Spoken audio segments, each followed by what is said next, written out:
I had a little moment there where I was talking about Amazon planning to avoid hiring 600,000 U.S. workers by the year 2033. I was upset about it. I want to bring in Darren Kimura, who is the CEO and president of AI Squared. He first began his career as a founder, and he's president and CEO and building and exiting two technology companies. He's done a lot in his career. Darren, we want to thank you so much for your time and coming on with us today.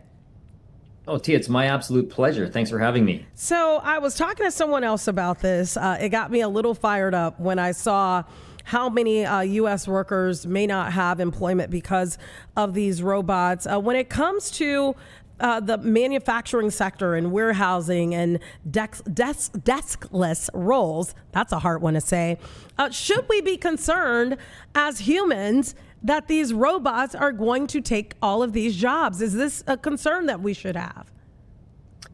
Yeah, I mean, it's definitely, I would say yes, it's a concern, but I think there's a lot of details that go under some of the statistics and the headlines.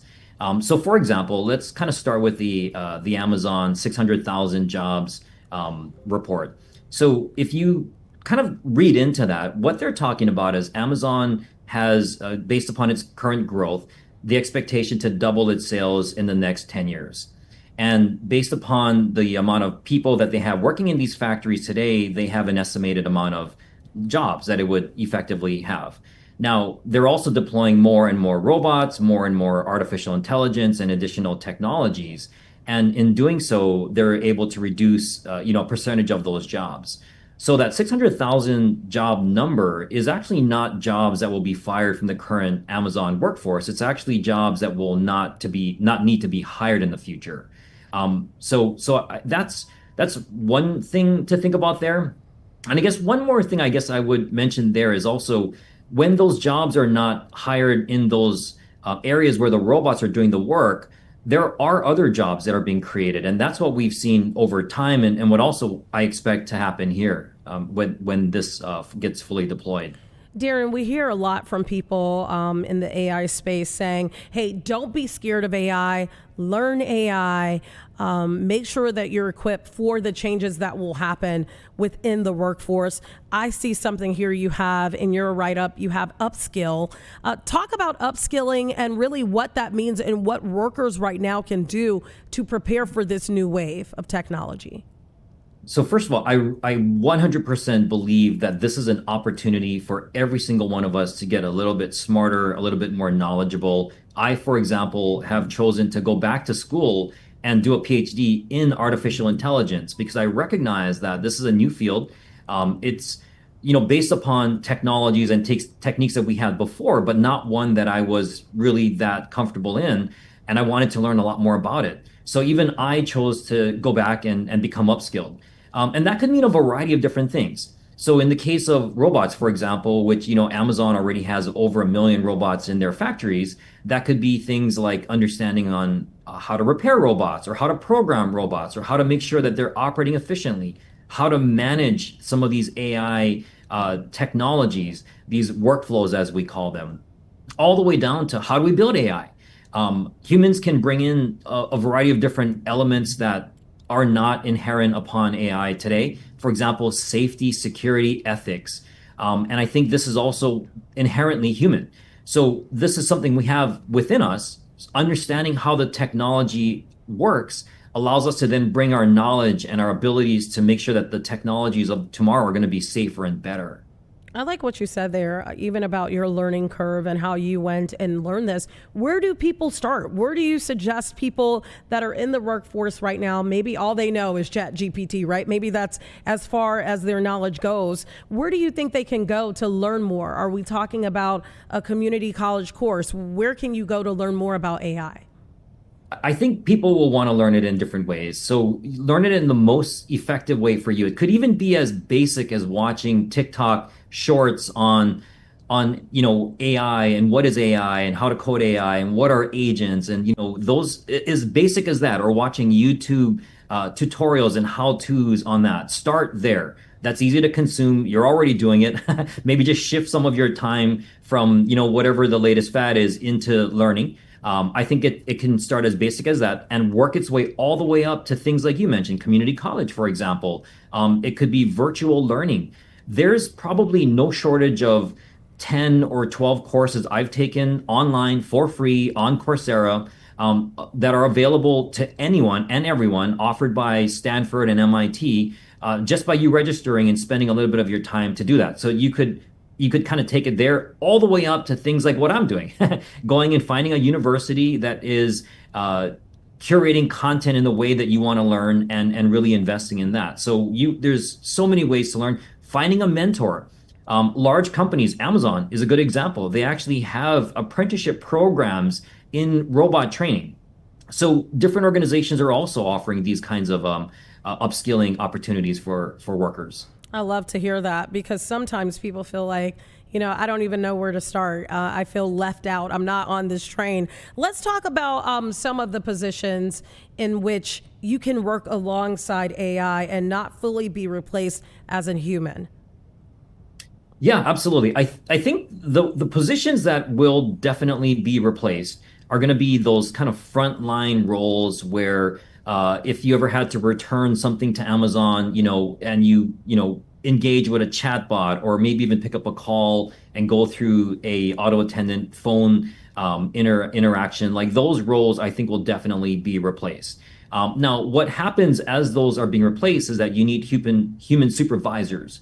So, working alongside some of these technologies and supervising them, or coming up even with guardrails for them, that's where humans can directly oversee the deployment of these technologies today. As AI and robots become more prolific and get rolled out, it won't happen fast. I think that the deployments will take time. They typically start by small little pilots being deployed in small factories. And over the course of many months, perhaps even years, the software and the processes get tuned in. But all of that tuning, all of that observation, that recording, that feedback is human. So as a worker, can directly engage in that process. But then, even going fast forward more into the future, the 2033 type future, every one of these agentic systems, is what we call them, these artificial intelligence systems, are going to require human supervision. But in order for you to do that, you have to understand what these technologies are. So if you want those jobs, it's really important to understand how AI works and why it does things. And you can do that learning today, so you can prepare yourself for that management level of the future. Darren, I want to get your perspective on this. AI for a lot of us is still like relatively new, right? We're still learning a lot about it, although it has existed for a little while now, and maybe it hadn't really trickled down into what we felt like was our everyday lives. But I want to ask you this: looking 5 years from now, we're talking 2030, looking 10 years from now, where do you see AI in our everyday lives in terms of in the workforce? Yeah, that's a really tough question to answer, because if you just think back three years ago, ChatGPT wasn't even something most of us knew about. The company had existed, but we weren't really using it at that point yet. And look how far we've come in such a short period of time. If I were to just kind of put my best guess out there, I would say in 5 years, humans are working, to your earlier point, in parallel with AI and robots. We're working to supervise them. We're working on new ways to deploy them, but we're very engaged in the way that they work. I think in 10 years, we're probably going to see a scenario where you're going to have fairly large deployment of most of these manual, repetitive tasks taken on by robots that have AI built into them. We call that physical AI. And then humans, in that sense, are now working on those robots, making them more efficient, more cost effective, building software for them, still developing the algorithms, figuring out what they should do. But these systems are now becoming smarter. They're beginning to learn and being able to predict a little bit more effectively about the future. And I think that will continue to happen as time goes on. Darren, I've never had the opportunity to ask someone this, but in terms of jobs in AI, you mentioned some of those humans that are repairing AI or working on the robots, et cetera. Some people obviously on the software side of things. When it comes to those jobs, how much are we talking in terms of pay for some of these positions, maybe that people never thought about? Well, pay probably has a lot of factors beyond the dollar per hour. It could also be related to, for example, where they are, level of involvement, education behind it. But I have seen, for example, situations where robot mechanics could get paid anywhere from 35 to $75 an hour. I've seen software programmers on a contract basis get paid, upwards of probably $300 an hour, maybe even more. And again, it depends on what level of the process, the logic that you're working at. So, sky's the limit. I mean, even if you just look at some of the more recent headlines, you're now seeing, astronomical packages going to technologists working for some of the largest companies in the world, like Meta, for example. So, it's fairly robust, I would say, salary wise right Yeah. now. When it comes to really where these jobs are, because you did mention that, when I think of technology and where we've seen the jobs mostly in the past, a lot of those jobs have been out on the West Coast. Is that still the case? I think from a software development and an artificial intelligence in the what we call the LLMs, like what ChatGPT is, you do see a lot of those roles currently on the West Coast, probably even more concentrated in Silicon Valley. But the factories are not there. The factories are everywhere, and the deployment of the technology that's also everywhere. When it comes to robotics, I mean, robotics, frankly, is global. Japan is the leading manufacturer of robotics in the world. So this is a global phenomenon, and those developers, those people that are doing the coding, the people that are working on the sensors, they're everywhere too. They have to be where the factories are. So it's not in that sense just concentrated to the Silicon Valley area, but more of a global thing.